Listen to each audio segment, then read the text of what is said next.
विचार कहाँ बदलोगे?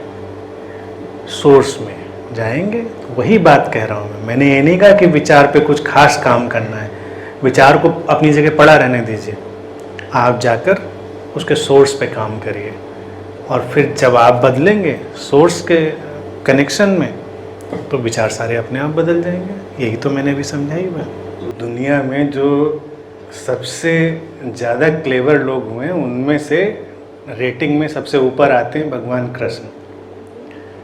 उनसे ज़्यादा क्लेवर, इसीलिए उनको छलिया भी बोलते रहे, बहुत क्लेवर है। 18 अध्याय में उन्होंने जो काम किया वो अर्जुन को पकाने का, फंसाने का, उलझाने का, इतनी कठिन कठिन बातें बोलने का, परा अपरा और पता नहीं क्या क्या। तो अर्जुन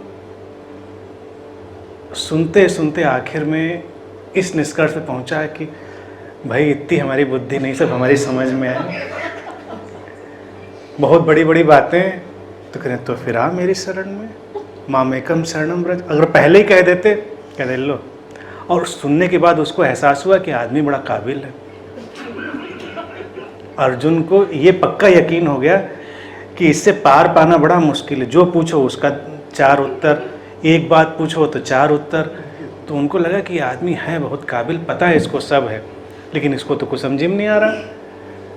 और डिवाइस उनकी यही थी कि एक बार वो ये कह दे कि भैया आप जो कहें मैं वो कर दूंगा, मुद्दा ख़त्म। उनको कौन सी उसको साधना उस समय करानी थी, कि योग सधवाना था, कि ये 9 दिन का उसको देव्यो मिष्टिका कराना था, कोई ये तो कुछ कराना नहीं था वो बात सुनने के लिए।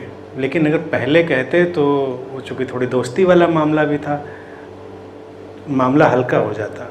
उस समय उनका कद बड़ा हो गया। तो बहुत सारे गुरु लोग जो बड़े लंबे लंबे प्रवचन, खूब बड़ी बड़ी बातें करते हैं, वो अपने शिष्यों को एग्जॉस्ट करने के लिए, पकाने के लिए। शिष्य एक दिन आके कहता है, गुरुदेव इस ज्ञान को हम नहीं समझ पाएंगे, हमसे नहीं निपटेगा ये सब, ये साधनाएं, इतनी साधनाएं, इतने लेवल, इतनी चीज़ें, कि क्या करें? फिर छोड़ सब। कहते छोड़ देंगे, छोड़, बस हो गया। आखिरी बात वहीं पे होनी, लेकिन वो कहने के लिए पहले तरीका चाहिए। तो इसीलिए कृष्ण ने कब कही, और आज तक गीता पे लोग अपना सिर खपाते रहते हैं, टीका करते रहते हैं, एनालिसिस करते रहते हैं, निष्कर्ष कुछ नहीं निकलता। क्योंकि आप समझते जाएंगे, विद्वान होते जाएंगे, ज्ञानी होते जाएंगे, लेकिन अंत होगा सरेंडर में, जब आप अस्तित्व में अपने को समर्पित कर देंगे। और समर्पित करेंगे तो आप अकर्ता भाव में चले जाएंगे। तो जो बाइबल भी कहती है कि दाई विल बी डन, जो तू चाहे वही हो, जैसी तेरी मर्जी। कृष्ण भी वही करे, मामेकम शरणम ब्रज का बाइबलिकल जो ट्रांसलेशन है वही होगा, thy will be done. Arjun कह दे कि आप बताइए, वो चीज़ है। तो ये डिवाइस है।